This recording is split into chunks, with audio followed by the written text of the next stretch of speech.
sa hotline. Online sa hotline. We have Sir Junji Liba, Major Junji Liba sa Bitaw. I-check ko lang sa iya kung kumusta subong monitoring Manila. Kaya daw, damo stranded pasahero. Kag nalo man, nagupod man ni sila sa tira ng papel nila sa niya sa siningin highlight nga operation subong nga aga.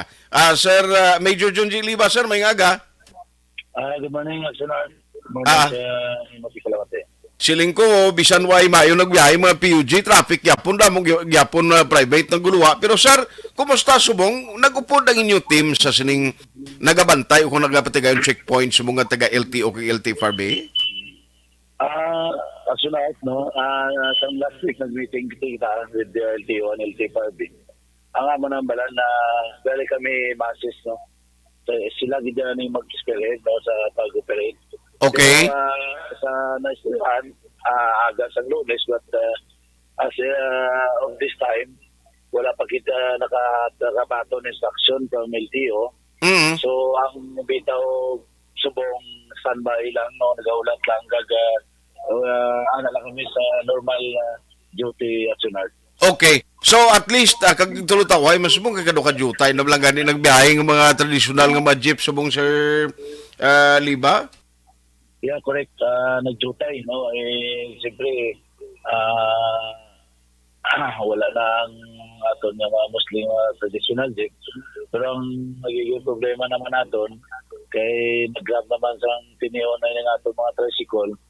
So, aga pa kita kanina, nag-order na i-operate naman o pang tikita nila nga itong mga tricycle na nagabiyahe sa bungkay. Sa pinakita nila nga wala mga jeep, so sila na lang nagsalo naman sa pasahero, okay man na tani, pero considering ang tricycle, di ba pwede, may mga limitasyon man yapon. So, okay. Ayaw lang yapon. Dapat takupon man sa yapon.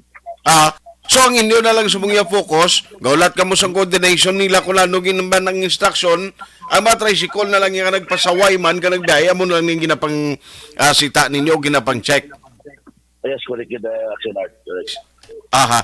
Anyway, isug po na lang namon niya, kag i-check gikan mismo sa LTFRB, kag enforcement unit sa LTO, kay para may baluan tagida ang sitwasyon.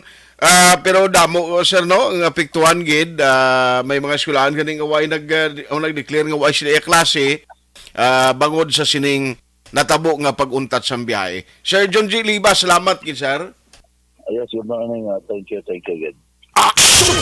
Wait and see pa ya subong, no, ang taga LTO, ang taga Bitaw diri sa Bacolod, kay ngila meeting nagligad, ang gasimana, ma-augment sila, mabulig ang LTO.